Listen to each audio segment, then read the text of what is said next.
Sallallahu ala Muhammad. Sallallahu alaihi wasallam. Sallallahu ala Muhammad. Sallallahu alaihi wasallam. Ya Nabi, salam alaika. Ya Rasul, salam alaika. Ya Habib, salam alaika. Salawatullah alaika. Assalamualaikum warahmatullahi wabarakatuh. Pemirsa yang dirahmati Allah Subhanahu wa taala, para pecinta misteri dari seluruh Nusantara sampai mancanegara, para pecinta alam gaib, para pecinta ilmu-ilmu hikmah, ilmu-ilmu karomah, ilmu-ilmu batin, salam rahayu untuk Anda semua. Saya doakan Anda semua selalu dalam bimbingan Allah Subhanahu wa taala. Apa kabar Anda semua, para pemirsa? How are you? Semoga Anda semua selalu sukses lah. Suasananya sangat luar biasa, berkelok-kelok pemirsa. Ini kalau suasana begini nih, biasanya nih kalau udah sore kabutnya, wah luar biasa banget. Jam 5 itu udah ketutup, kadang susah. Suasana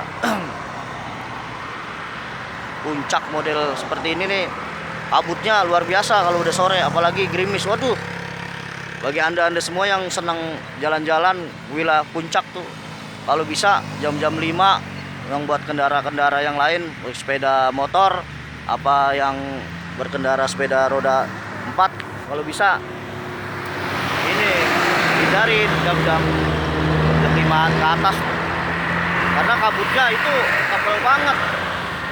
Kayaknya saya sendiri aja kadang kalau bawa kendaraan ke wilayah puncak itu kabutnya, aduh, susah kita melihat ke depan tuh kadang, apalagi gerimis gitu pemirsa. Kadang nggak terlalu jelas, licin lagi suasananya. Bagi anda yang biasanya senang jalan-jalan, apalagi di wilayah-wilayah yang seperti Wonosobo tuh, ya pokoknya wilayah pegunungan yang banyak kabutnya, kalau bisa hindarin ya. Jadi jangan sampai kita melewati hal-hal yang banyak mudorotnya, kita paksakan, kita nggak kuat, bisa cilaka pemirsa.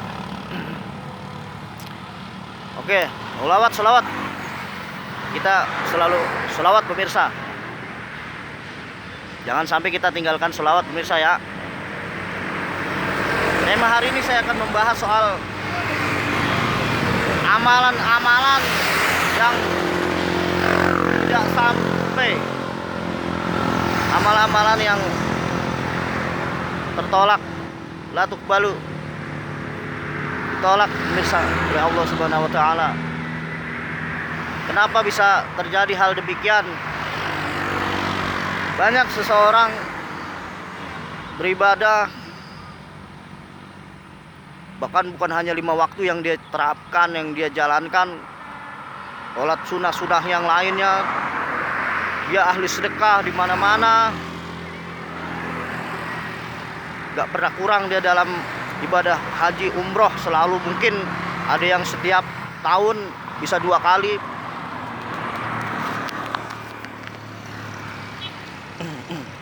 Sedekah nggak pernah kurang, kemana-mana dia sedekah, dia bagi-bagi kemana-mana. Kok bisa hal demikian? Bisa saja pemirsa, karena Allah Subhanahu wa taala menjelaskan ibadahnya seperti apa dia. Kok bisa sama semuanya tertolak? nggak sampai pada Allah Subhanahu wa taala. Sia-sia semuanya, nggak dapat apa-apa. Puasa dia menjalankan tapi nggak dapat pahala puasanya pemirsa, hanya capek doang, lapar dan haus yang dia terima. Masya Allah. Nauzubillah summa nauzubillah pemirsa.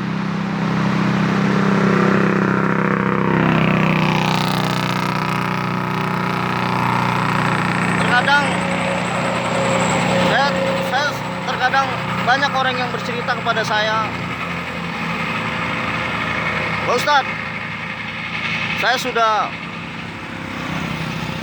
sedekah kemana-mana, katanya Pak Ustadz bilang orang yang ahli sedekah katanya bisa memperlancar rizki, katanya bisa mendapatkan kesembuhan pada penyakit saya. Kok saya nggak sembuh-sembuh, usaha saya macet semuanya, kok bisa begitu?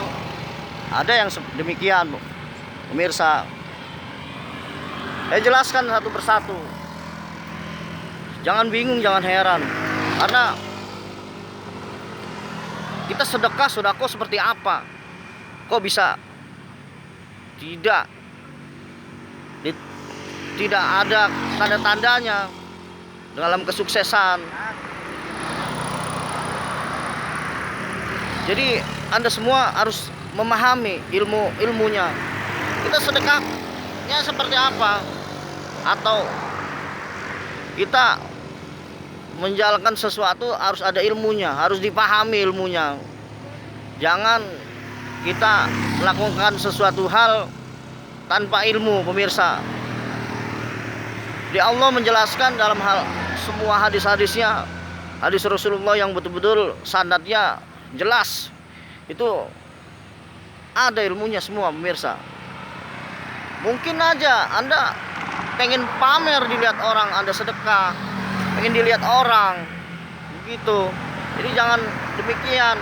Kalau kita mau sedekah, ingin sukses, semua usahanya lancar, nggak macet-macet amat, ya kita niatkan karena Allah, udah itu aja.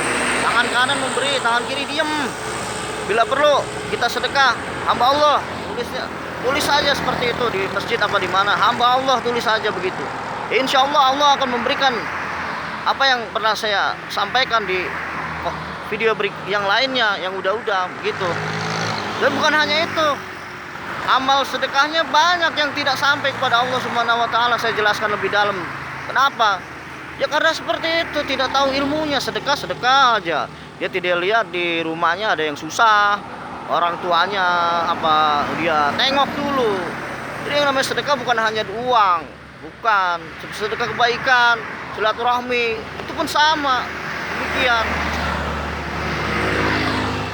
Akhirnya saya arahkan yang demikian, dia mau memahami, mengerti. Dan juga ada juga, kok kenapa orang-orang yang udah ibadahnya sudah luar biasa, kok nggak sampai kepada Allah Subhanahu wa taala? Bertaburan amal-amalnya kemana-mana, bertaburan, tidak sampai. Karena mungkin ibadahnya ria, pengen pamer dilihat orang, bisa umroh berkali-kali, dilihat orang supaya ahli ibadah, bukan ikhlas karena Allah Ta'ala, begitu. Jadi harus ikhlas kita melakukan ibadah, jangan ingin dilihat orang supaya dilihat orang alim, ustadz. Tapi hatinya gimana ibadahnya? Ibadah banyak, pemirsa, bukan hanya lisan kita, bukan hanya mulut yang ibadah, tapi hati kita harus ibadah juga. Jangan pernah berprasangka buruk pada orang lain. Itu pun termasuk ibadah kepada Allah Subhanahu wa taala. Hati kita harus benar-benar kita coba selalu dibiasakan, jangan pernah berpikiran negatif pada orang lain. Nggak boleh, pemirsa. Begitu. Pikiran kita pun sama, harus ibadah kepada Allah Subhanahu wa taala. Dengan cara apa? Kita jangan berprasangka hal-hal yang buruk, ngomongin orang mulut pun sama, harus ibadah. Gitu, jangan cuma jasad yang ibadah, ruhnya juga sama ibadah. Begitu pemirsa. Jadi ada ilmu-ilmunya. Dan pembahasan riwayat-riwayat soal di alam kubur pun sangat mengerikan, seperti itu banyak pemirsa. Jadi amal-amalan yang banyak tertolak, yang tidak sampai kepada Allah Subhanahu wa taala itu banyak pemirsa. Jadi Anda semua cobalah banyak bertanya pada ustadz-ustadz Anda, kiai-kiai Anda, ya para guru-guru al-mukarram tentang bab-bab kita beribadah. Ada tata cara ilmunya tuh banyak pemirsa, dijelaskan dalam hukum fikihnya tuh ada semuanya. Jadi kita jangan sampai kita puasa, ibadah puasa kita sia-sia, nggak mendapatkan pahala sama sekali. Ya Allah, jangan seperti itu pemirsa. Ibadah puasa hanya mulutnya aja, hatinya nggak puasa. Ya, hatinya selalu gelisah kepada orang lain, selalu was-was kepada orang lain. Nggak usah, ikhlaskan aja. Ingat kepada Allah, udah biarkan, serahkan aja. Pikirannya pun harus sama, ibadah puasa juga. Ya Allah, saya terkadang selalu mengingatkan, bukan berarti saya menggurui atau sok pintar dalam ceramah, enggak begitu. Jadi kita semuanya ya diharapkan selalu mengingatkan saudara-saudara kita yang lain, jangan sampai mereka nggak paham begitu pemirsa. Itu wajib hukumnya dan tidak ada paksaan. Kalau orang itu nggak mau, ya udah silahkan, nggak apa-apa. Islam nggak pernah memaksa siapapun. Lakum dinukum waliyadin. Menurut Anda yakin benar, silahkan. Kalau enggak ya nggak apa-apa, silahkan. Begitu pemirsa yang dirahmati Allah Subhanahu wa taala.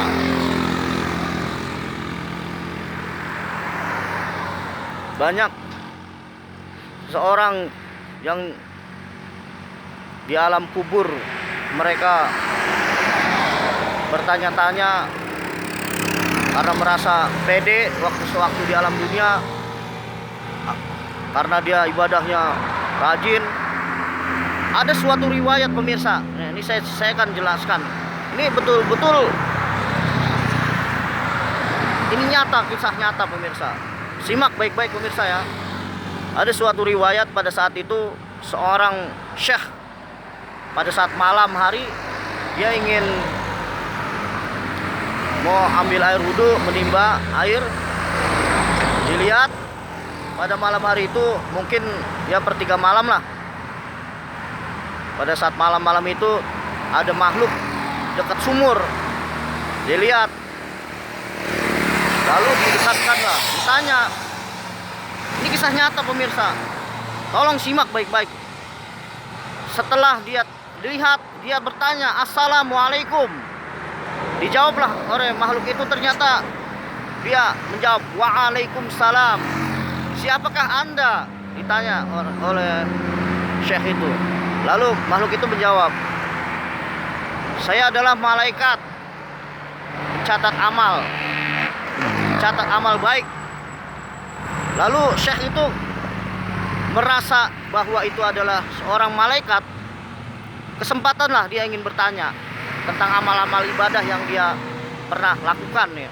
Karena merasa dia hablum minallahnya lebih diutamakan luar biasa.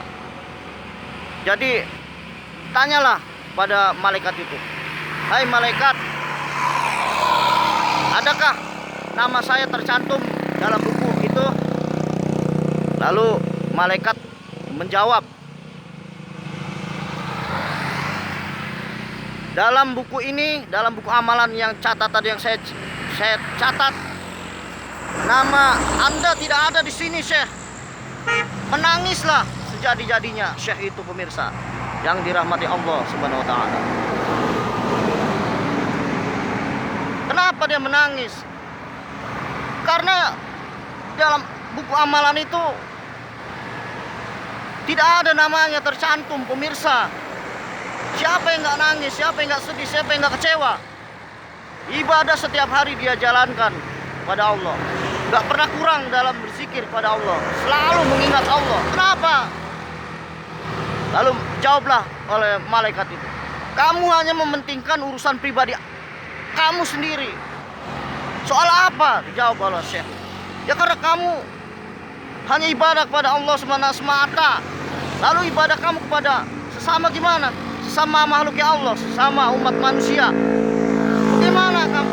Kamu hanya mementingkan ibadah pribadi kamu sendiri, merasa kamu bisa, tapi kamu tidak melihat sekeliling kamu sendiri, padahal kamu mampu untuk membantu mereka.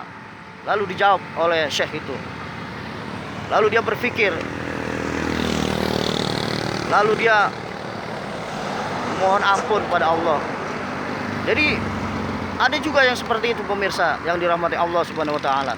Jadi bukan hanya kita ibadah hablum minallah saja pemirsa, ada hablum minan nasnya juga seperti itu, harus kita terapkan juga pemirsa.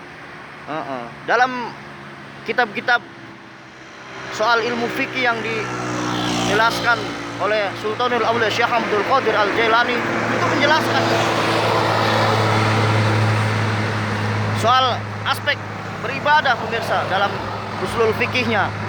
Dalam ilmu syariat diterapkan seperti itu. Ya, hablum minannas, hablum minallahnya, dia juga harus seiring, berirama begitu pemirsa. Jadi tidak mungkin kita hidup di dunia ini tidak berpasang-pasangan. Ada laki-laki, ada seorang perempuan juga. Allah menciptakan semua makhluknya, itu pasti ada manfaatnya semua. Ada keistimewaan tersendiri juga pemirsa. Begitu. Jadi seorang syekh itu merasa malu di hadapan malaikat karena dia amal namanya tidak tercantum seperti itu. Itu adalah sebuah kisah pemirsa ya. Kita harus mengambil hikmahnya dari kisah tersebut pemirsa. Jangan sampai kita beribadah hanya ibadah kepada Allah aja. Kita harus lihat sekeliling kita semuanya, hablum minan nasya kita. Kita terapkan juga seperti itu pemirsa, agar berirama seiring gitu. Kita melakukan kebaikan itu pun termasuk ibadah. Kita menafkahi lahir batin pada anak istri kita, selalu fakir miskin kita, ada sedikit rezeki kita beramal kepada orang lain sesama. Itu pun termasuk ibadah pemirsa yang dirahmati Allah Subhanahu wa taala. Jadi kisah ini betul-betul nyata pemirsa, bukan main-main saya, bukan asal ngomong saya. Ini bukan settingan pemirsa, ini nyata. Kita pun mencari rizki di jalan yang halal agar barokah, mendapatkan ibadah juga. Begitu pemirsa, itu pun termasuk ibadah kita mencari rizki. Oke pemirsa, semoga dari riwayat yang saya sampaikan tadi kita ambil hikmahnya, kita petik iktibarnya. Semoga perjalanan kita di dunia ini antar sesama dan kepada Allah diterima amal ibadah kita semua dan dijadikan kita tergolong orang-orang yang soleh, solehah. Amin Allahumma amin. Dan selalu kita diampuni semua dosa-dosa kita, dosa kedua orang tua kita, istri dan anak-anak kita, tetangga kita, guru-guru kita semua. Semoga diterima amal ibadah kita semua. Amin Allahumma amin pemirsa. Sekian dari saya pemirsa. Semoga tayangan ini bermanfaat, terutama untuk saya pribadi. Baik, silakan ambil. Jika tidak baik, abaikan. Usikum wa nafsi wa bitaqwallah.